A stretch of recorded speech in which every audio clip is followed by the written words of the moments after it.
Hello, welcome back.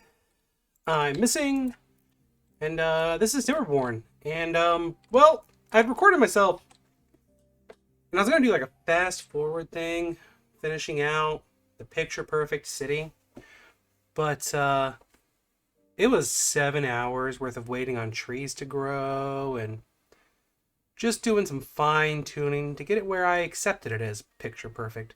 So we're just gonna show you the end results because it was honestly boring.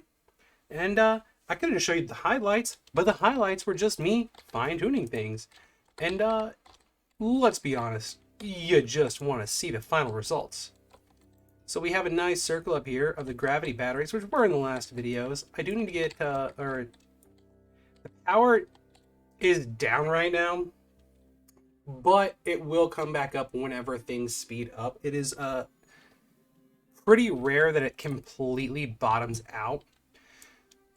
We don't ever run out of water. Running out of water is a non-factor, even though we are on the hardest difficulty.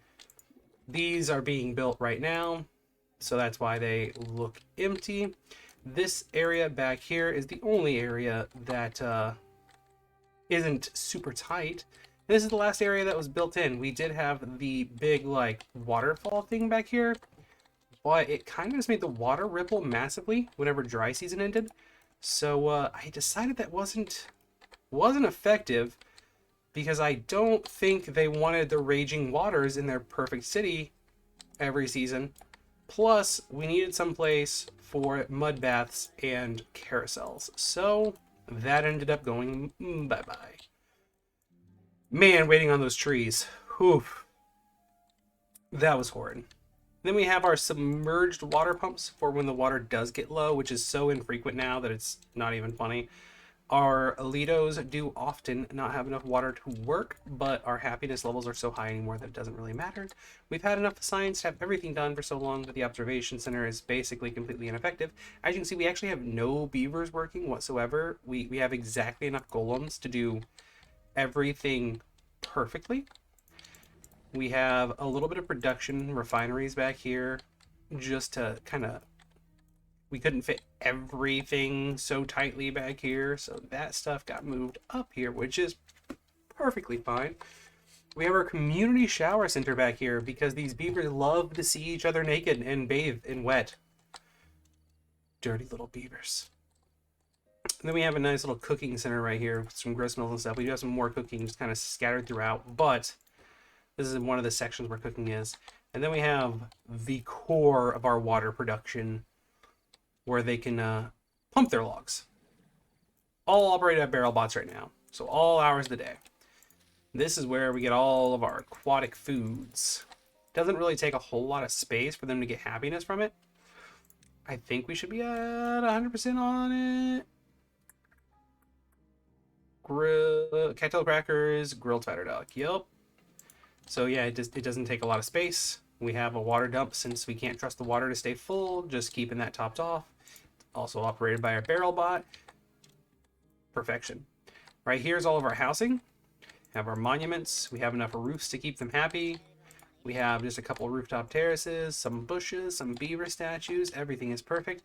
We have a bridge and another bridge back here that are antiques from when this city wasn't as beautiful.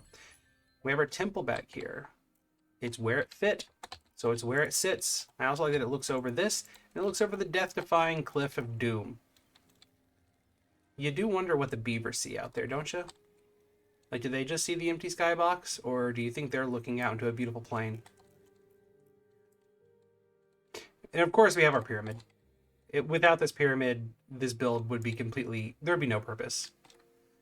In our very tight industrial zone, I'm kind of proud of how tight this industrial zone is in our medical center back here.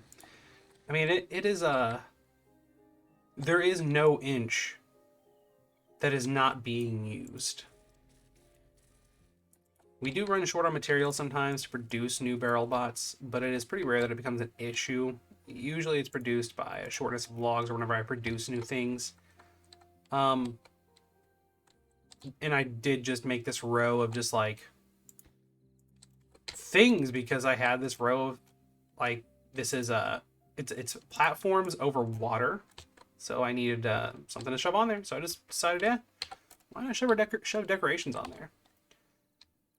And then we have all of our food farming up here. We have our terraforming station and our dirt pile, which this can be paused because we're never going to use it again. It's completely ineffective. Barrel bots, of course, run everything. We have our campfires out here amongst the flowers and food and trees.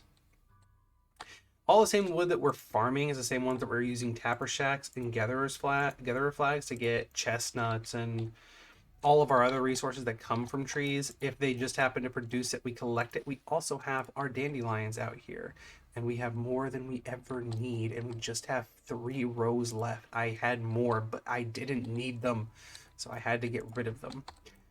But I do run short on the supplies from trees, since they are also the trees we cut down. But when these get overstocked on things, man, it gets to where we have more than we'll ever need. But that is a rare occurrence if I build anything, which is right now I had stuff building, as you saw, and I just built those, so that's why all of our trees are cut down right now. Once we get back to overstock, these will all grow up. This map is very balanced. It's a very very balanced map.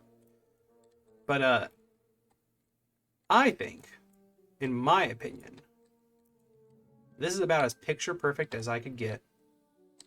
I am sure that there's people who are building beautiful, much more beautiful, towering obelisks.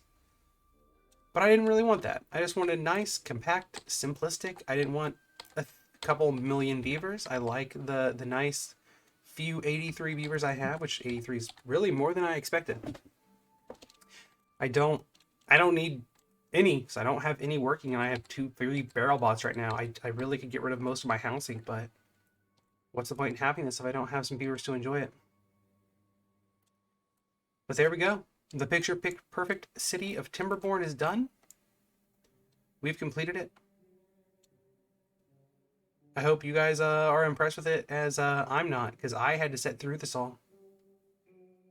I actually wasn't here. I actually painted my daughter's room while this was just idling. I've not been here for the majority of the end of it. I've just come and set things up and then leave. It's completely self-sufficient.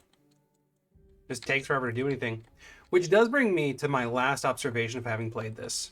Having listened to the community of Timberborn, that does pop into my streams that I did and talks to me on occasions, tell me about how hard mode is hard, because droughts are so long and tedious, and how things don't work the way that I thought they did in hard mode. And having had played hard mode a little bit before, and now having played this entire playthrough of hard mode, if your goal is to build in this game, hard mode is pointless, bro. Like this, it just made this go slow.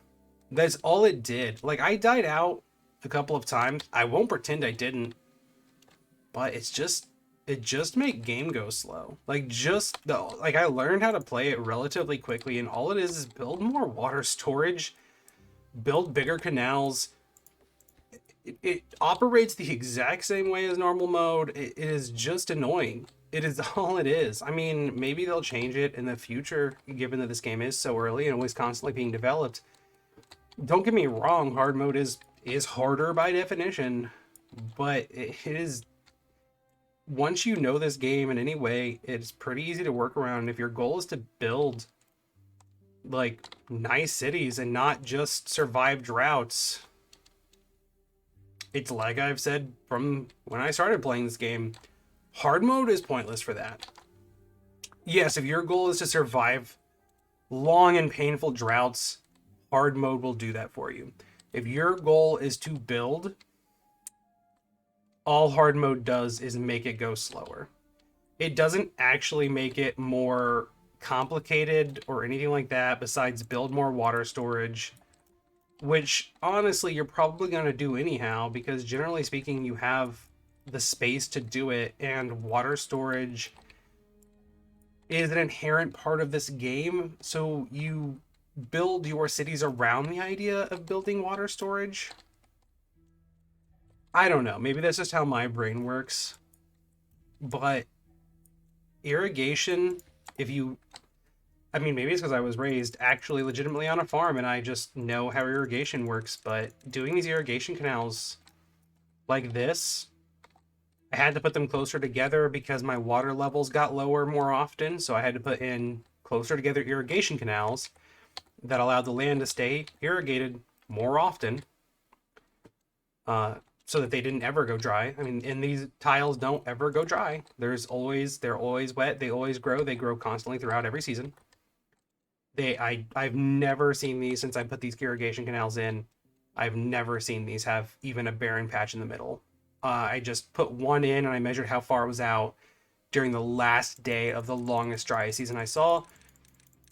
And then I knew how far I needed to put the second one in because I just doubled it up. And that's it. That's all. That was the hardest part of hard mode. Once I got past the initial phase of the first, maybe, I'm not sure. I think I had one video where I was talking about how frustrated I was with the harder mode because of water storage. But that was, once I got over that hurdle, hard mode's just been an annoyance. That's all it's been. It's just mildly annoying because I had to build more water storage and it slowed down production because there was more area that was not getting irrigated. Maybe it's because I'm on a smaller map. I don't know. Just my opinion. If your goal is to build bigger cities fast, hard mode not doesn't do anything for you. Anyhow, guys, I hope you enjoyed this. Sorry the series took so long. I'm glad personally that it is over. I expected this to be a quick one, and here I am. But there we go. My opinion of the picture perfect little tiny Timberborn city. Much love, guys. I would appreciate if you hit buttons, you know, like, follow, maybe leave a comment. Tell me what you think of it. Maybe you hate it. Tell me you hate it. I don't mind if you hate it. Thanks for being here. Much love, guys. Bye.